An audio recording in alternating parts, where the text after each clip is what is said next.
E para falar de eleições de 2018, nós vamos dar sequência à série de entrevistas sabatina que estamos fazendo com os candidatos ao governo do estado do Piauí aqui no nosso Fala Candidato. O convidado de hoje é o candidato a governador pelo PSL, Fábio Sérvio. Candidato Fábio Sérvio, que é jornalista e publicitário e que participa conosco aqui do Jornal do Piauí de hoje. Para participar dessa entrevista, vamos contar com a participação também do jornalista Fenelon Rocha, que é diretor de jornalismo da Rádio Cidade Verde 105,3, e com a participação também do editor de política do Grupo Cidade Verde, Elivaldo Barbosa, sempre participando conosco dessa série de entrevistas. Você também nos ouve pela Rádio Cidade Verde, que transmite ao vivo esta entrevista, essa sabatina com Fábio Sérvio, candidato a governador pelo PSL. Candidato Fábio Sérvio, boa tarde, seja bem-vindo ao Jornal do Piauí. Eu já quero começar essa entrevista falando com o senhor sobre algumas propostas que estão presentes no seu plano de governo. Perfeito. O senhor está propondo uma revisão na forma de gerenciar a educação no estado do Piauí, levando em consideração as gerências regionais de educação. As GRS. Como é que o senhor pretende mudar o jeito de fazer educação? Em primeiro lugar, boa tarde a todos os telespectadores, boa tarde ao Joelson, Elivaldo, Fenelon Rocha. Agradecer o espaço, TV Cidade Verde sempre muito democrática. Joelson, a gente tem um problema grave na educação, tem um problema na aplicação dos recursos, do meu ponto de vista, tem um problema vamos dizer assim, na gerência das escolas, que estão ligadas a essas GRS que você colocou. Por exemplo, Simplício Mendes tem menos professores e muito menos professores efetivos, a maioria são substitutos, do que funcionários na área administrativa das escolas.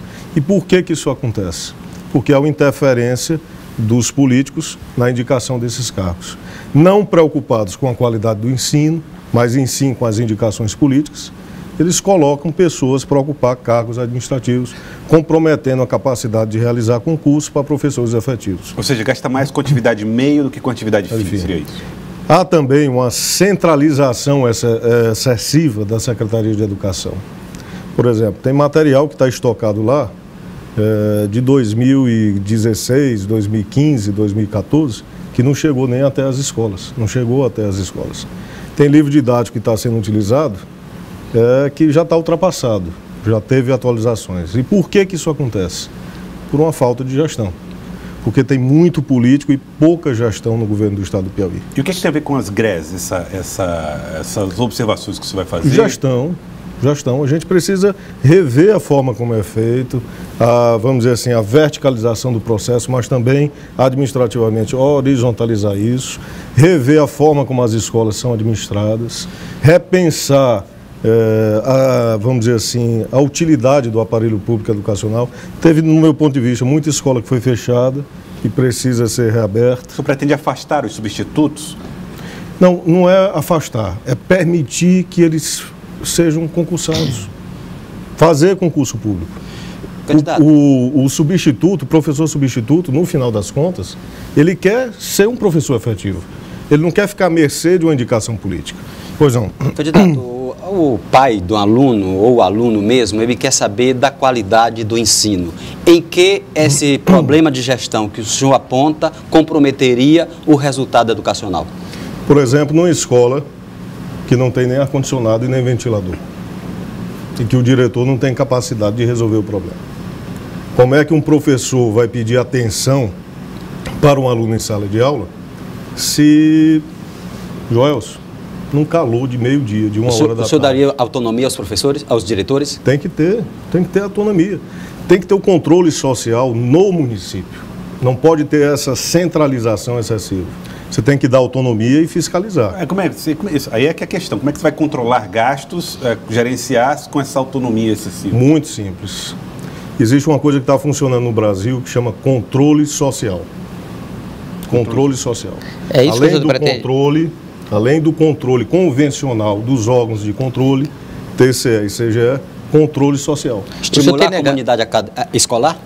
Exatamente. Estimular as famílias, permitir que se olhe o orçamento, permitir a participação nas decisões do orçamento. O senhor tem negado o político em detrimento à gestão. Chegando ao governo, como é que o senhor pretende conseguir as condições de governabilidade, tendo que se relacionar, por exemplo, com a Assembleia, que é uma casa 100% política? Aí é que está. O que é que um governador precisa ter? E nós vamos ter? É independência. Elivaldo, se nós alcançarmos o governo do Estado no dia 1º de janeiro de 2019, nós vamos alcançar o governo com a população do Estado do Piauí, como Jair Bolsonaro, meu candidato a presidente, o homem que me convidou a representá-lo no Piauí como candidato a governador, vai fazer também. Eu não estou com nenhum político tradicional do meu lado. Outro dia eu participei de um debate e citei isso. E por quê? Porque um representante, salvo engano, do sindicato dos médicos, perguntou como é que a gente ia mudar a saúde nos municípios, descentralizar, regionalizar, se há a dependência política com prefeitos. E eu respondi que eu respeito os prefeitos, mas que eu não vou chegar ao Palácio de Karnak através deles, porque eu preciso ter independência para fazer o que deve ser feito, para romper. Mas é preciso uma boa relação administrativa. É preciso uma boa relação republicana, respeitável. Há hoje uma interferência clara dos poderes no Estado do Piauí.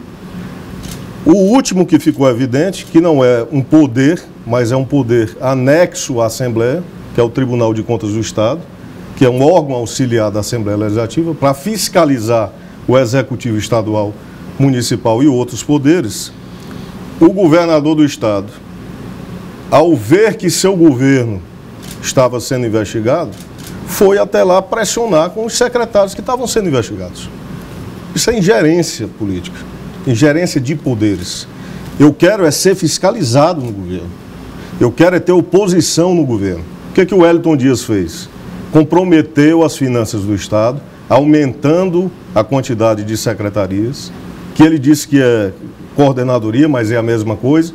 Tanto é que os recursos do Finisa, o empréstimo tão questionado, estão sendo aplicados através dessas coordenadorias e não através das secretarias mais importantes. O senhor vai acabar com essas coordenadorias? Todas. Todas. Só é cabide de emprego para petista. Todas. Acabar com tudo isso. O que a gente tem que fazer, Fenelon, aqui, sendo objetivo? A relação com a Assembleia Legislativa. Se eu apresento um projeto de lei e é de interesse popular, eu vou defender esse projeto. E eu vou defender esse projeto com quem ele beneficia, que é a população do Estado do Piauí.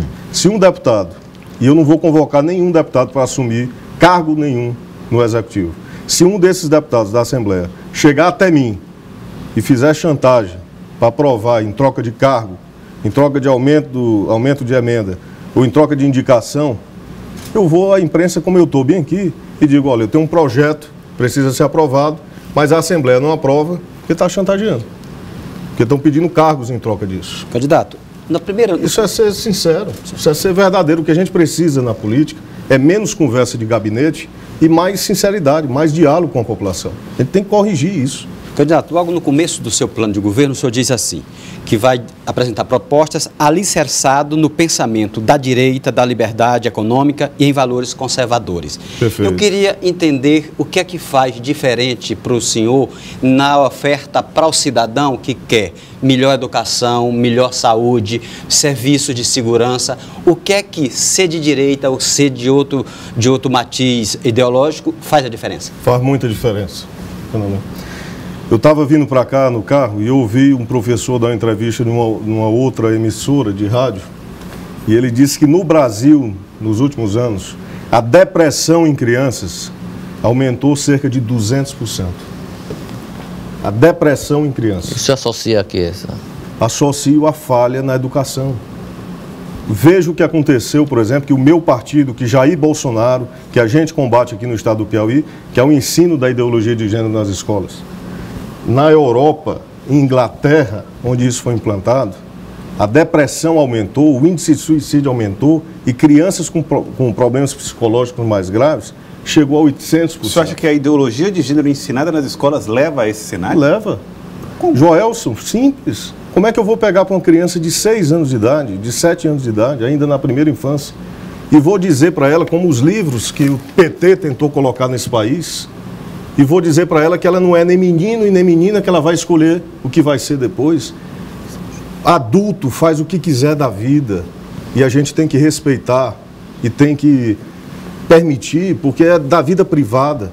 Mas uma criança ainda não definiu. O que o PT tentou fazer no Brasil foi isso. Eu tenho filhos pequenos, nós aqui, eu sou talvez um pouco mais velho, não sei sua idade, eu tenho 39 anos. Tenho 38. Tem 38, mesma geração que nós somos. Elivaldo um pouco mais velho, Fenelon um pouco mais velho. A criação que vocês tiveram, quem é da nossa geração que tinha depressão? Quem é da nossa geração? Criança que tinha depressão. Candidato, o PT falhou na educação do Brasil, falhou na segurança pública, porque o PT quer o caos. E aqui no Piauí também, vou dar outro exemplo. Por que o caos? Maternidade Evangelina Rosa. Atenção, quem está nos ouvindo aqui, nasceu na Maternidade Evangelina Rosa, um hospital de Campana, feito emergencialmente, porque o estado do Piauí talvez não tivesse na década de 70 os recursos para aquilo. Numa ideia simples, Alberto Silva fez o hospital Evangelina Rosa, o nome da mãe dele, inclusive. Acabou o hospital. Morrem crianças lá. Pessoas perdem a vida no estado do Piauí. Sabe por quê? Vou ser muito direto aqui. Porque eles querem dizer que deu errado. E apresentam um outro projeto de uma PPP para a maternidade. Mas aí, a parceria público-privada ou a associação com empresas também faz parte da política faz liberal. Parte, não, defendo.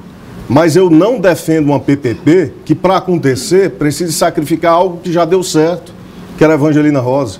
Tiraram o recurso da Evangelina Rosa, tiraram a capacidade administrativa, morrem crianças, para o caos ser substituído por uma proposta. Olha, eu preciso fazer uma PPP, que a Evangelina não está dando certo. Isso aconteceu na GESPISA. Claramente aconteceu na GESPISA. O governo Wellington Dias conseguiu fazer a subconcessão da GESPISA após uma série de episódios que, como se a GESPISA tivesse entrado em colapso, colapso esse que houve sim, mas criado pelo governo do PT. Quem não sabe que Freitas Neto saneou a GESPISA, Fenelon, desculpe, eu vou entrar, mas só para concluir o raciocínio, quem não sabe que Freitas Neto saneou a GESPISA e o governo do PT recebeu a GESPISA praticamente perfeita, deixou de pagar os tributos federais, deixou de pagar uma série de impostos. Quando veio o dinheiro ofertado para o saneamento básico e abastecimento d'água, Teresina só tem 17% de saneamento, a GESPISA estava inadimplente, porque já havia na cabeça do governo, vamos acabar com a GESPISA para justificar a subconcessão. Candidato. E assim ele está fazendo com tudo isso, Fenelon. Se você for atrás, a educação está falhando, porque eles querem fazer isso, entendeu? O que está por trás disso? Mas, candidato, me algo permita, grave no estado do Piauí. Me permita aqui, o senhor quando fala, por exemplo, na educação, me parece que esse viés direita que o senhor, abraça, me parece uma ideia de militarização. Tanto que o senhor diz que vai, nesse campo da educação, fazer parceria com o Departamento de Educação e Cultura do Exército. Sim, do Exército. E criar o Colégio Militar do Piauí. 4 colégios militares do estado do Piauí. Um em Parnaíba, parceria com a Marinha. Um em Teresina, decente, não esse que existe aí hoje. Já tem um, em parceria com a Polícia Militar e com o Exército. Um na região de Picos, em parceria com o 2º Batalhão de Engenharia e Construção Civil.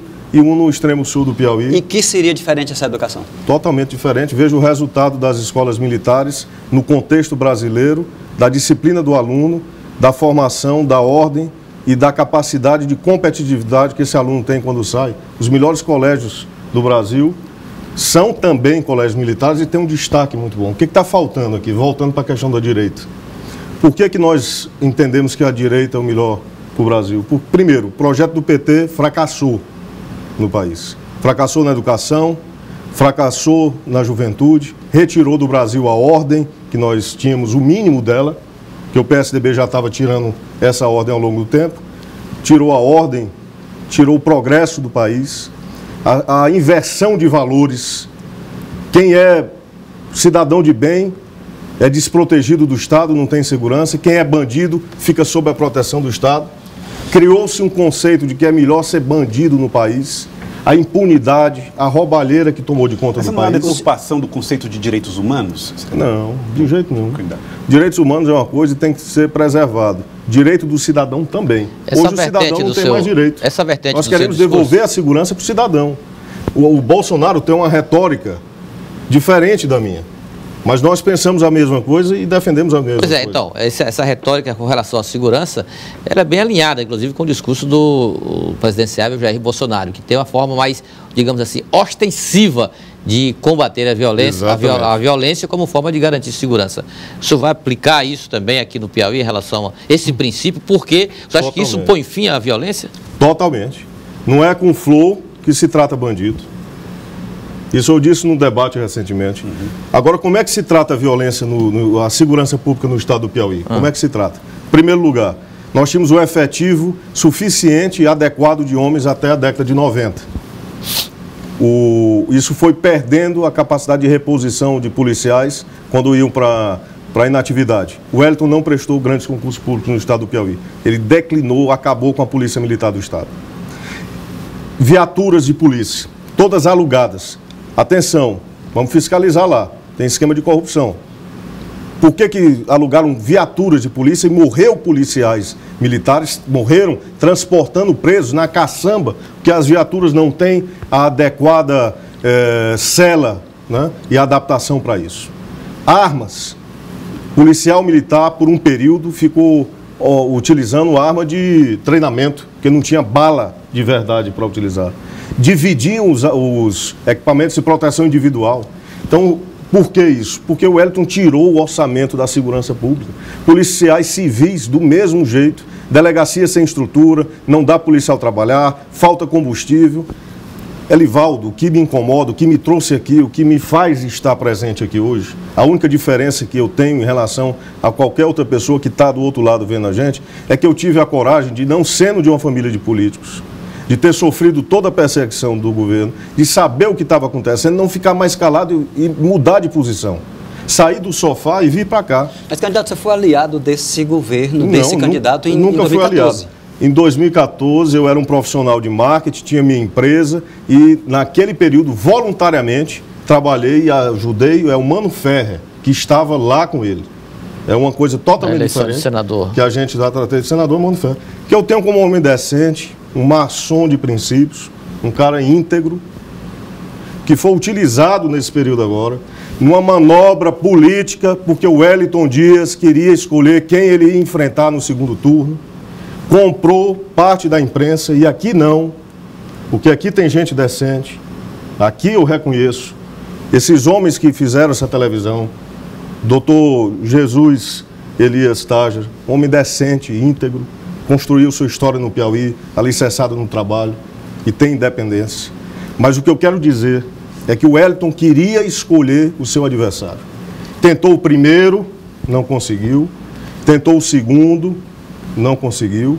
Tentou o terceiro, não conseguiu. Isolou a gente da imprensa como candidato de Jair Bolsonaro, do homem que vai ser eleito presidente da República, que sempre liderou a pesquisa. Eu praticamente não era entrevistado em outro lugar, a não ser aqui, na pré-campanha. Por que isso? Porque ele sempre teve medo de nos enfrentar. Porque ele sabe que eu coloco o dedo na ferida, que eu falo a verdade. Nenhum outro candidato tem a capacidade de fazer isso, não desmerecendo eles. Mas nenhum outro candidato tem a capacidade de fazer isso. E nós precisamos derrotar o PT no estado do Piauí, nós precisamos derrotar o PT no estado, no Brasil inteiro. Nós precisamos tirar o Wellington Dias do Canac, em primeiro lugar, porque ele já está há muito tempo sem renovação política, a política fracassa. Em segundo lugar, porque os esquemas de corrupção tomaram conta do dinheiro público e estão travando o desenvolvimento do Estado. Em terceiro lugar, Joelso, terceiro ponto, porque a gente precisa devolver o protagonismo ao Estado do Piauí, acabar com a compra de voto, ter um oxigênio na política. Eu posso até, no meu governo, não acertar 100%, porque ninguém acerta 100%, mas cometer os mesmos erros a gente não comete. Então a esquerda falhou, a direita precisa assumir sim, precisa dar um novo gás para esse país, precisa de novas ideias, de novos projetos, precisa mudar a forma como a gente trata, Elivaldo, a coisa pública no estado do Piauí. Sabe, a gente, quando eu falo tirar os políticos, ter menos políticos, a política pode ser e deve ser a melhor coisa do mundo, porque ela já trata da coletividade. Candidato, só fazer uma pergunta. Nós estamos falando a respeito de segurança pública. Quando o senhor fala a respeito do tratamento que o bandido precisa ter, isso pressupõe punição, prisão, força, enfim. O presidente do Tribunal de Justiça, desembargador Erivan Lopes. Ele disse que o Brasil precisa repensar a cultura do encarceramento e pensar em maneiras alternativas de punir as pessoas. Olhando para a situação na nossa realidade prisional de presídios superlotados, o senhor concorda com ele? O senhor acredita que o bandido precisa passar pelas masmorras e calabouços que estão nos nossos presídios? Deixa eu falar, tem uma frase dita há 2000 anos que diz que a gente deve construir torres às virtudes e masmorras aos vícios. A prisão ela é necessária para o contexto brasileiro, sim. Não tem como o Estado resolver o problema sem aprisionar pessoas. O que acontece é que a falha está no sistema completo. A falha está na quantidade de presos provisórios que tem no estado do Piauí, muito grande. Isso é um problema que precisa ser resolvido. Isso é um problema que envolve todos os poderes, o executivo, o legislativo e o judiciário, e cada um tem que fazer a sua parte. A falha está na corrupção, que não é somente no executivo. A gente vê escândalos e escândalos de venda de sentenças e liberdade no país inteiro. Então, precisa haver uma corrente nova, que eu chamo hoje de verde e amarela, para corrigir o que está acontecendo no Brasil. A gente precisa devolver a moralidade, a ética, a coisa pública. Precisa trazer os exemplos do passado e colocar de volta. Então, pegando essa questão, o sistema prisional do estado do Piauí... Os exemplos do passado que o senhor fala são militares? Também, mas eu tenho outros exemplos. Quem foi que fez a GESPISA no estado do Piauí no ano que o Wellington Dias nasceu? Chagas Rodrigues. Tem muita coisa boa.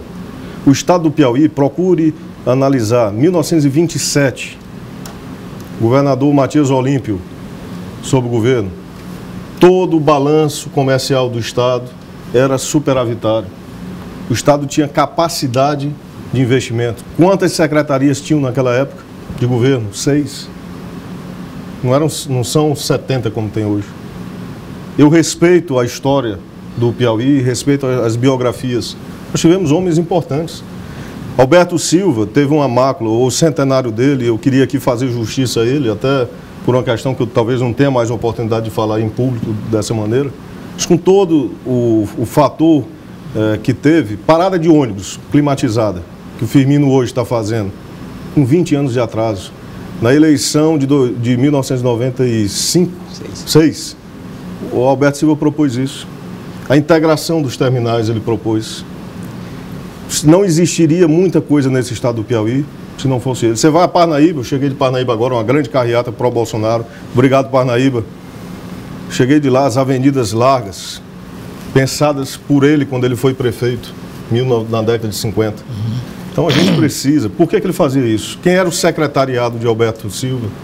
Quem era o secretariado de Lucídio Portela? Quem foi o secretariado de Hugo Napoleão? Quem foi o secretário de Freitas Neto?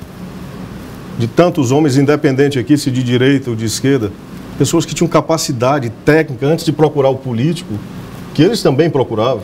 Talvez eu não faça isso de forma alguma e não quero fazer, mas eles traziam técnicos em primeiro lugar. A gente precisa tirar o chapéu para esses homens que conseguiram deixar o Estado, até há pouco tempo, sabe, crescendo.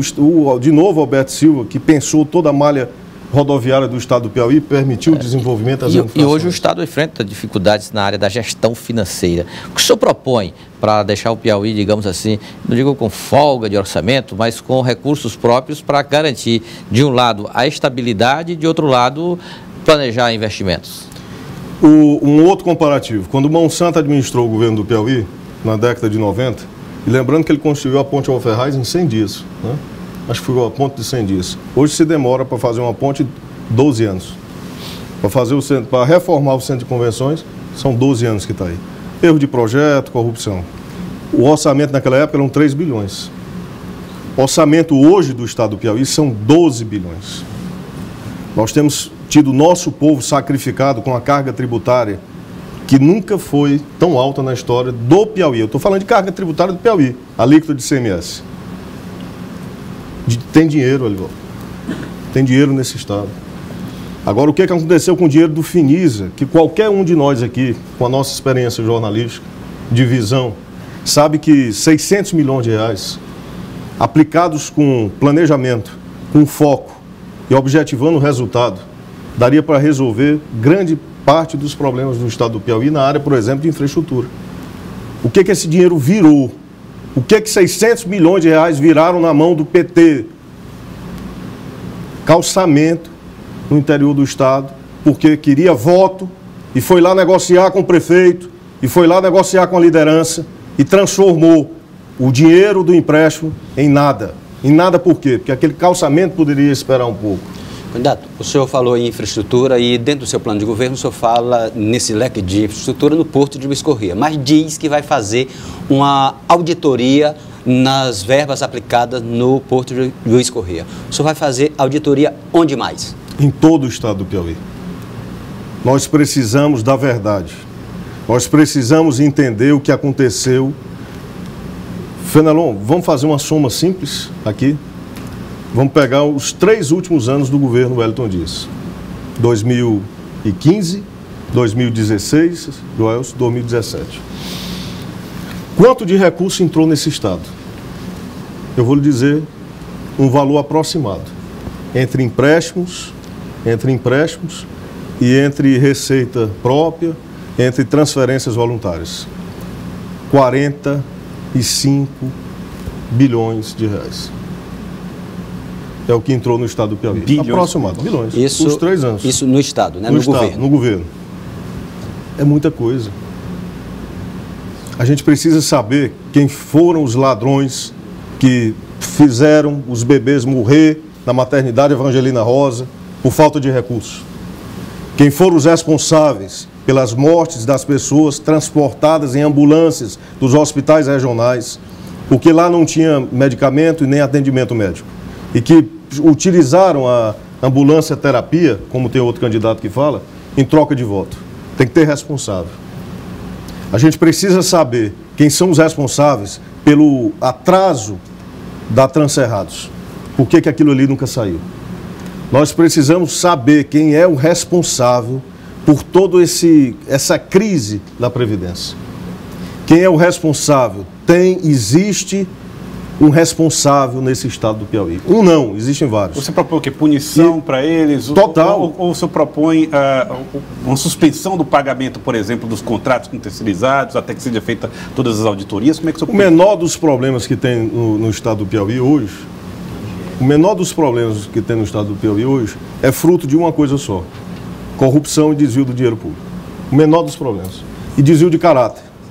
Porque quando você deixa de fazer alguma coisa para um hospital para salvar uma vida e coloca uma pedra de calçamento no interior, é porque você está desviando, tem desvio de caráter. Isso resolveria, por exemplo, o déficit da Previdência, que supera R$1 bilhão ano? O que resolve o déficit da Previdência? Nós temos terceirizados demais no estado, que poderiam prestar concurso e querem isso. Eles não querem depender da indicação política. E não venham me dizer que o terceirizado está lá, não é por indicação política não, porque é. Só passa para ser terceirizado se passar pela mão de um político e votar nele. Tem que fazer concurso público. Quem é que paga a previdência dos terceirizados no estado do Piauí? E é quase 50% da folha de efetivos terceirizados. Tirando os inativos, estou falando de efetivo. Quase 50% da folha dos efetivos é terceirizado. Para onde é que vai o recolhimento da previdência deles? Para o governo federal, o INSS. Se fosse concursado público, estaria nos cofres do estado e equilibraria a paridade inativo e ativo, que hoje está 3-1, quando o mínimo que o estado do Piauí pode ter é 6-1. Então, o senhor tem ideia de quantos terceirizados tem no estado? Eu calculo hoje que na faixa de 25 a 30 mil terceirizados, mas é uma caixa preta que a gente lá no governo vai abrir. Mas aí estoura o limite com gastos de pessoal, né? Não, calma aí. A gente pode, não é que isso vai acontecer da noite para o dia. Você vai fazer uma transição disso aí. Agora, o que eu quero dizer para o servidor público é que no nosso governo, vocês não vão ficar encostados nas salas escuras, sem computador, sem ter como trabalhar, enquanto um indicado do político chega lá para tomar de conta de tudo.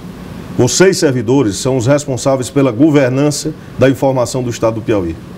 Se vocês estivessem na atividade plena, como vocês merecem ter, a Secretaria de Saúde não tinha pego fogo naquela época.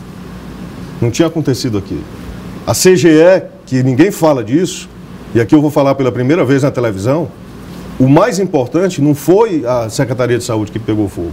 E ali, Fenelon, não foi culpa a gente sabe disso. Não foi acidente, não?